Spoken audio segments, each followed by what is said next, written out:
Doctor Who was one of the weirdest shows ever made, but it's also one of my favorites. It's about an alien named the Doctor who travels in time and space with a companion using something called a TARDIS that's bigger on the inside. And the show's gone on for so long because when near death, instead of dying, the Doctor just changes their face. Over the years, the Doctor has regenerated into such alien creatures as Scottish people, a woman, and the bad guy from Morbius. It's a fun sci-fi show that's gone on for so long because it's always susceptible to great change and amazing new ideas. It has such a large range of quality from episode to episode. Some okay, some bad, and some genuinely amazing. And after a severe writing drought for the show, the new season just aired and I mostly loved it. We got a new incarnation of the Doctor, played by Ncuti Gatwa, and a new companion named Ruby, played by Millie Gibson. They were already properly introduced in the Christmas special. I could talk about that too, but I don't really have much to say about it, to be honest. And I always feel that the specials are more separate things than the season itself. Just know that I thought it was really fun and a great return to form for the show. But now to talk about the season itself. And at the end, I'm gonna rank all of them. But to get to the good stuff, I first have to talk about one of the episodes I did not like.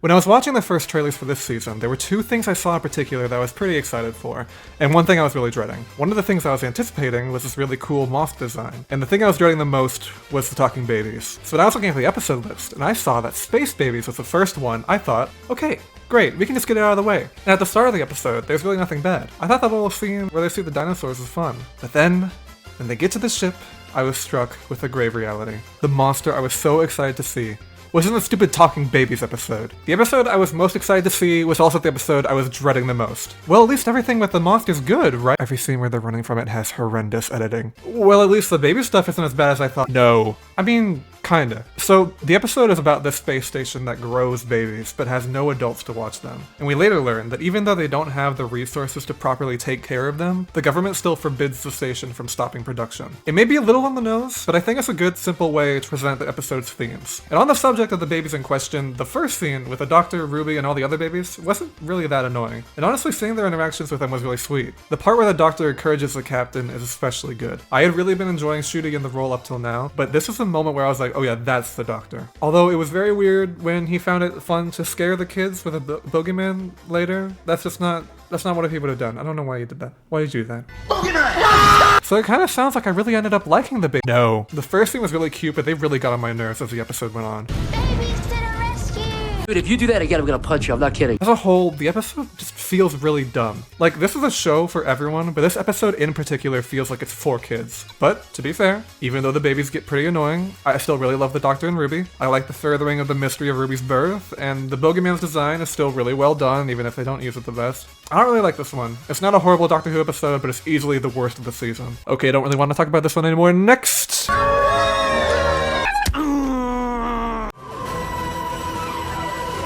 You may have noticed that I said there were two things I was excited about from the trailer. The first thing was a bogeyman, as mentioned, and the second was Jinx Monsoon as this new villain named Maestro. The outfit, the hair, the facial expressions, everything I saw made me more excited for what looked like a really fun, crazy performance. And unlike the bogeyman, Maestro did not disappoint. The episode, however, I mean, it was alright, it was fun.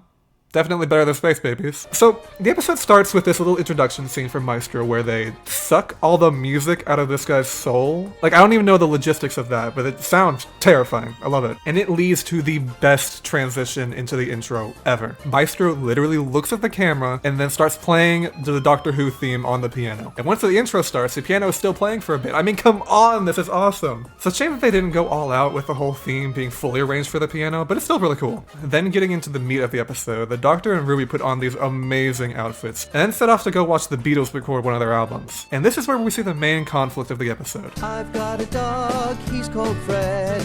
My dog is alive, he's not dead. The Beatles suck. They go to a couple other recordings and come to the conclusion that something has sort of gotten rid of people's love for music. And we can only assume it's because everyone's been sucked off by Maestro. The episode has a couple of small problems here and there, like the actor's instrument playing not lining up at all with the audio, like, oh my gosh, what are you doing? But I think the biggest one is just having a severe lack of the Beatles being present. I mean, I would have been okay with it, but since they are so instrumental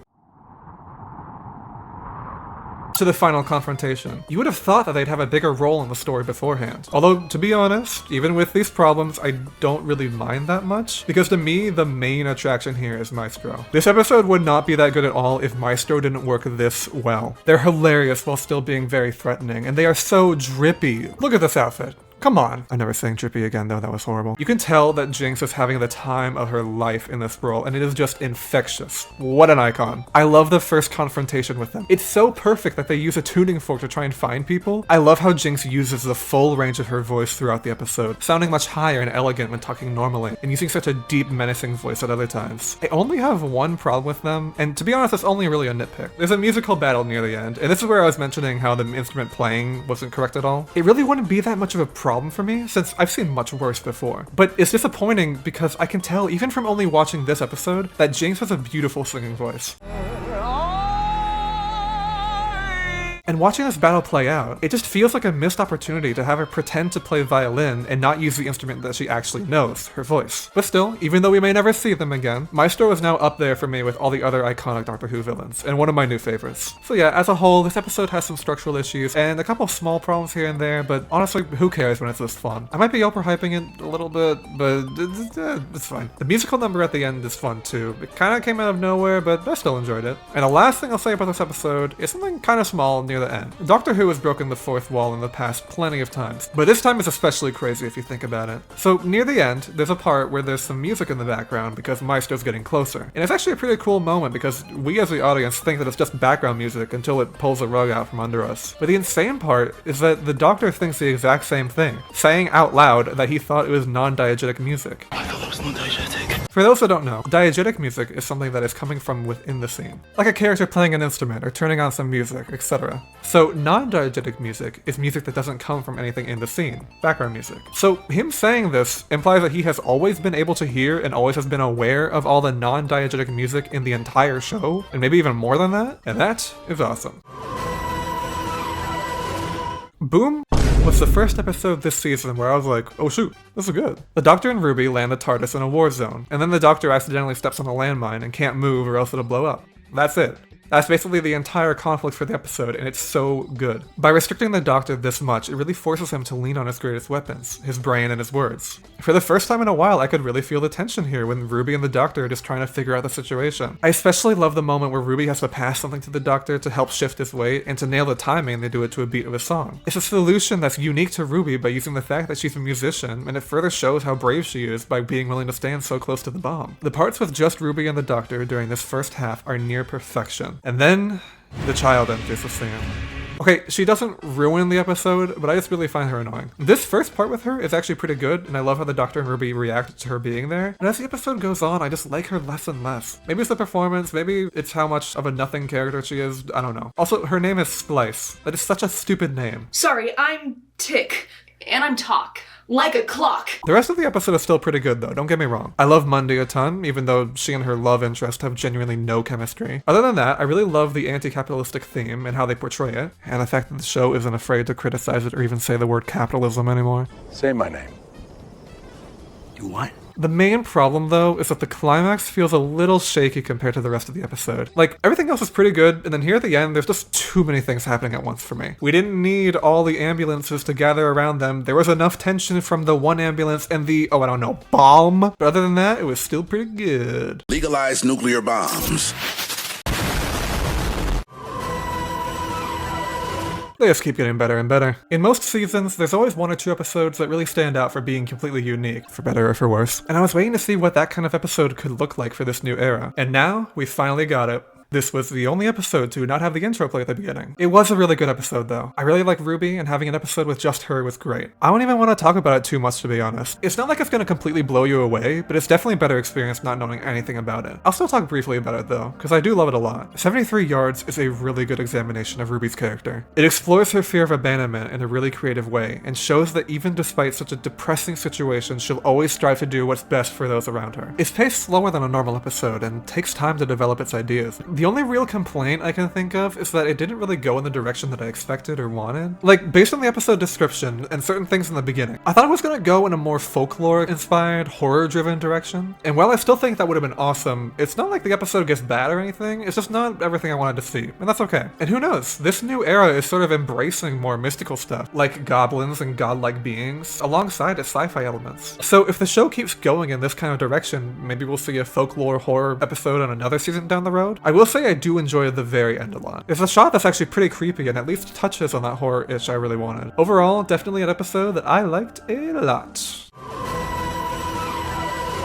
I've been trying to talk about these episodes without giving too much away, but I'm gonna have to change it up a bit to really talk about what I like in this one. And since almost right after this is the 2-part finale, it's basically gonna be spoilers until the ranking at the end. So if I've sold you on the season, or you even have just a passing interest in it, definitely check it out before continuing. Okay?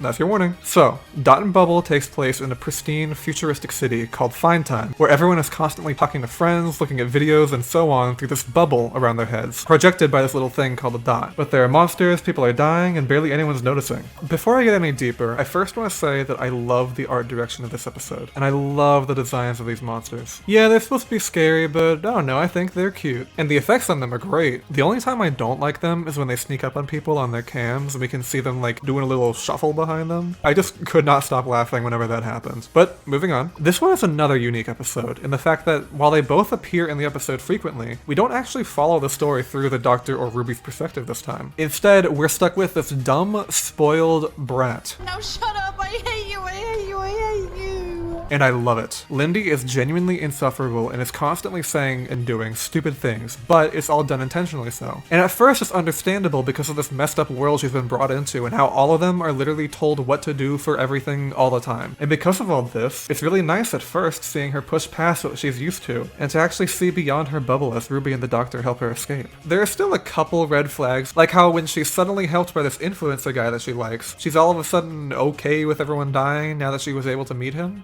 I thought this was the worst day of my life, but maybe it's the best. There's still thousands of people being eaten alive. Huh, that was weird.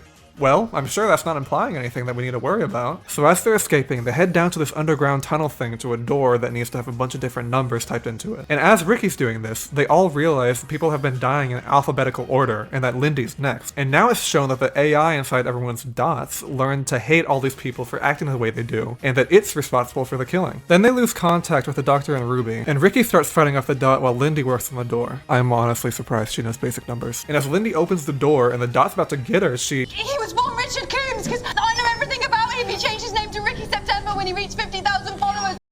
Holy shit! She betrays Ricky to save herself. And we get, quite honestly, one of the most violent PG deaths I've ever seen. Like, we don't properly see it, but that thing went straight through his head. Ugh. But going back to Lindy, even with all the help she's gotten, and after she's been shown all this kindness, she still only cares about herself and is willing to kill even someone she liked for such a long time, just so she can live. It's a genuinely shocking moment, but at the same time, it's not that shocking based on how we've been seeing her act. She's still been really rude and selfish. So honestly, it's something we should have seen coming. Watching this episode for the first time, I had been annoyed by her, of course, but I was invested in her as a character because I was figuring that she would grow by the end. And I was so happy I was wrong. It's much more interesting this way. I really love how we follow such a horrible person as our main character. It challenges us for what we expect from a Doctor Who story. And the episode isn't even done with the surprises. So Lindy escapes and makes it to the river underneath the city, where the Doctor, Ruby, and all the other people they were saving have ended up. All the residents of Fine Time want to go on a boat to go beyond the city where they can all start a new life. But the Doctor tells them they're likely still going to be found by the monsters out there, and he really tries to get them to come with him in the TARDIS instead. And then the episode drops another bombshell on us. Because you, sir, are not one of us. I mean, screen-to-screen contact is just about acceptable, but in person, that's impossible.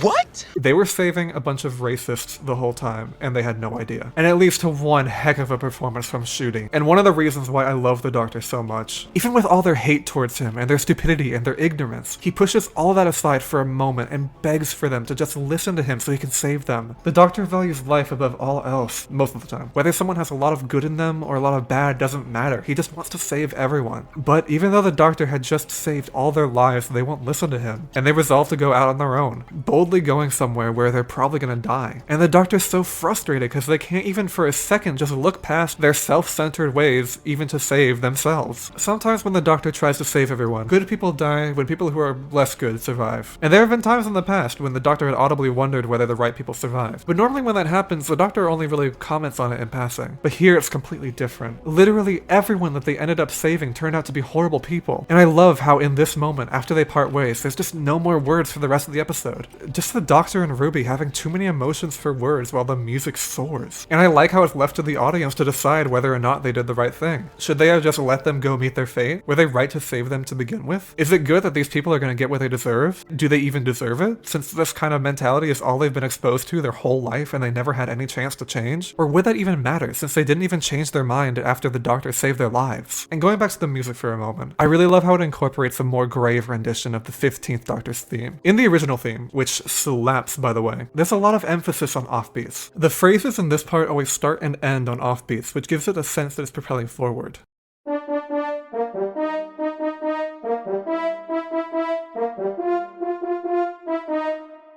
And in the rendition for this scene, it's a little slower and shifts from a major key to a minor one, but it also moves the emphasis from off the beat to on the beat, and it's played with less rhythmic complexity.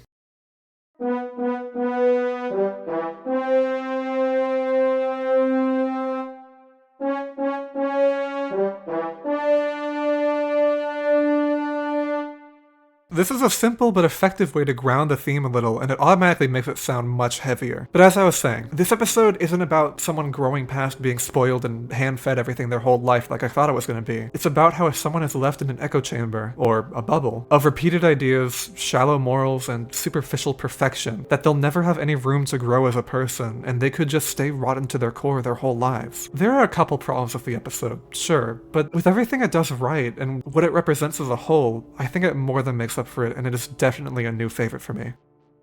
And the monsters were the good guys the whole time and completely justified needing all of them. Next! Rogue is alright. It's good. I like it.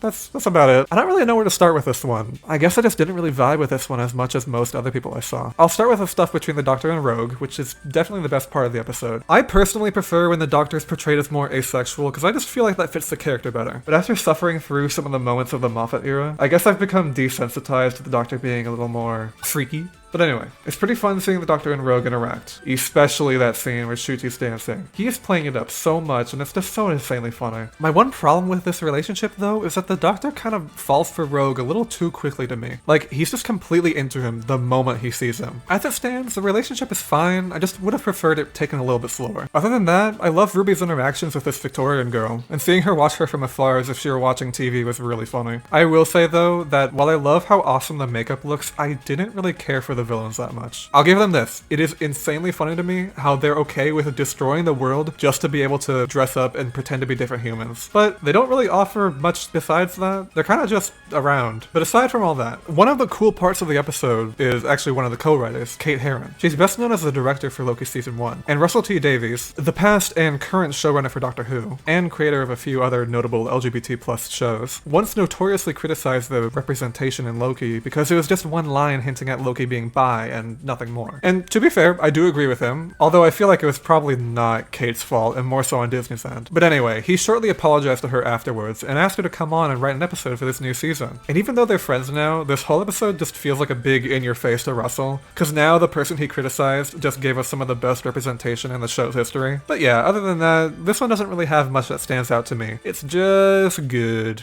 We pretend that airplanes in the night sky. And now it's the beginning of the big two-part finale. I should first explain something that's been happening the whole season though. Since the Christmas episode, the actress Susan Twist has been playing a different background character each episode. And by this point in the season, the Doctor or Ruby have both pointed it out at least once. So, the episode starts with them going to Unit HQ to figure out who this woman is, as well as to find out what's going on with Ruby's birth mother. And to be honest, while I love both of these mysteries, I think this feels a little sudden. Like, what's different that made them want to go to Unit now, and not when they first noticed the woman or the weird stuff surrounding Ruby? I just feel like we could have used a really small scene at the end of Rogue, where Ruby tells the Doctor about the painting of the woman, and then the Doctor is like, oh, and then he pulls a lever on the TARDIS and everyone cheers. The end. I don't know, just something to have a little more connection between the episodes and have this opening feel less out of nowhere. But, that small complaint aside, I do really like the episode. The entire scene inside the time window was great. In certain instances in the past, when there's a mystery surrounding a companion, it sacrifices actual character work in order to further the mystery. But here, that's thankfully not the case, because this mystery furthers Ruby's character. It's a serious amount of trauma for her that she's been carrying around the whole season. And here, the fact that she just had to sit still while the memory was happening even though she wanted to do anything was really sad to see. I also really love the more emotional version of Ruby's theme used here when she starts crying. This entire time window scene took up such a big chunk of the episode, and I'm happy to say it was also the best part of it. After that, they all split up. The Doctor and Mel go to investigate Susan Triad, a tech billionaire, and their mystery woman, while Ruby and the rest of them stay at Unit. And it all leads to a really, really good cliffhanger. Weird stuff is happening with the TARDIS, and then, out of nowhere, one of the coolest monster designs in the entire show just appears, and it's amazing. And it's revealed that Sutek, the god of death, and also an old enemy of the Doctor's, was behind everything. And Susan is revealed to have a receding hairline, revealed to be one of his harbingers. I was seeing some people's reaction to the huge reveal, and some said it could have been better, because people who haven't seen the classic series would be confused. I disagree with that though. I haven't seen much of Classic Who at all, and I got the gist just fine. I still felt how intense it was with all the build-up in this scene, and until I saw some stuff afterwards, I just assumed it was a new villain who was some ancient Egyptian god, and I was sold. But such a good episode, mostly full of setup, would be wasted if the finale didn't stick the landing. So, did they nail it? Depends on your definition of nailed it. So, most of everything before now, I wrote out before the finale aired. It was mostly positive because I really had no major complaints. And I thought that, even though the finale would probably not be as good as the episode before it, that it would at the very least be alright and I wouldn't have much to say about it. Boy was I wrong. I don't want to say this finale was horrible, because there were a couple good things here, but as a whole it is a major letdown, and generally confusing when looking at what came before, and even just looking at the episode on its own. So, to get started, Sutek kills everyone, god of death, sure, understandable so far. Don't exactly know how Scooter's outrunning death itself, but it's okay, it's fine. The Doctor and Mel get back to Unit to meet Ruby, and they find this memory TARDIS, a TARDIS made of memories. Okay, that's cool, I accept it. And then Sutek appears as the real TARDIS, and they all watch some Doctor Who together. Hey, I like that show. And here's the important part, okay? Everyone paying attention? Everyone locked in? So, when Sutek originally appeared, the Doctor imprisoned him in the time vortex, which is the thing they always travel through in the TARDIS, and what we see in each intro, you understand. And Sutek explains that after being banished to the time vortex, that he just so happened to be able to cling onto the TARDIS and hide there the entire time since then. So Sutek has literally been clinging to it for thousands of years. Okay, yeah, sure, that doesn't make sense. I mean, you guys know the TARDIS isn't stupid, right? That she's literally a living being? I know they said that Sutek tricked her or something, but she tried to shake off Captain Jack when he tried clinging to the TARDIS, and he was a good guy. You even wrote that one yourself! This is literally the god of death we're talking about here, and the TARDIS didn't try to shake him off or tell the Doctor right when he got on? Nothing? But okay, let's accept for now that this happened, and that Sutek was able to do all this. Because, while it is confusing, it's something I can get behind. And because we'll get back to it. So that the Doctor, Ruby, and Mel escape in the memory TARDIS. And the music that plays here is insanely out of place. It's the Doctor's theme, and it sounds triumphant because they're escaping, but in the background, they are literally showing everyone on the planet dying. And it might just be me, but I don't think that's very good. And here's where I gotta mention, the fan service needs to chill out. Like, I get that this is a TARDIS made out of memories, so it's got a bunch of different things from past TARDISes or Doctors. But here we get a scene where Shooty is acting his Shootussie off, and then he closes the doors and the classic sound effect plays, and I was just pulled out of it. I don't know, the fan service never really gets horrendous, but I just found it annoying. We then get a strange scene where the Doctor is on some unnamed planet looking for some metal when he meets an unnamed woman. This scene in a vacuum is actually pretty good, and I want to be invested in it, but the context surrounding it just makes it confusing. Because we have been told, and shown, that literally everyone in the entire universe is dead. And yes, there was some hinting that maybe some planets are fine. But this planet is clearly not one of them because of how desolate it is, and how this woman and her baby die in a moment. They were trying to go for like a depressing, post-apocalyptic setting with few survivors. But I think that with how far Sutek's death reaches, there shouldn't really be any survivors. The Doctor could have been wandering through a completely empty planet, too sad for words as we see there's no life anywhere. They kind of do this later with a future version of Earth, but they don't really dwell on how empty everything is. That part of it could have been expanded upon, and that way we could have been shown how horrible everything is and not told. But anyway, we get back to the memory TARDIS as the team tries to figure things out, and they come to the conclusion that Sutek hasn't killed them yet, basically because of Ruby's mother. She's so mysterious that it angers Sutek that he couldn't see her or know who she is, and so he wants them to figure out who she is before he kills them. Remember this, it'll be important in a bit. So they go and find her mother's name, but before they can do anything about it, Sutek forces them to come back. And I know I've sort of been rushing through things a bit with this episode, but it's because my biggest problems are coming up in a moment. So Sutek is demanding to know who Ruby's mother is, and Ruby is about to tell him, but they actually trick him and attach a rope to his neck brace like a leash. Attach that to the real TARDIS, and start to drag him around in the time vortex, attempting to kill him. And yes, I did say kill, not imprison like they've done with the previous gods. Now, let's take a step back. We have been told that when the Doctor originally fought Sutekh, that he sent him into the time vortex. And we know he survived that long enough to grab onto the TARDIS. So why does the Doctor just expect him to die?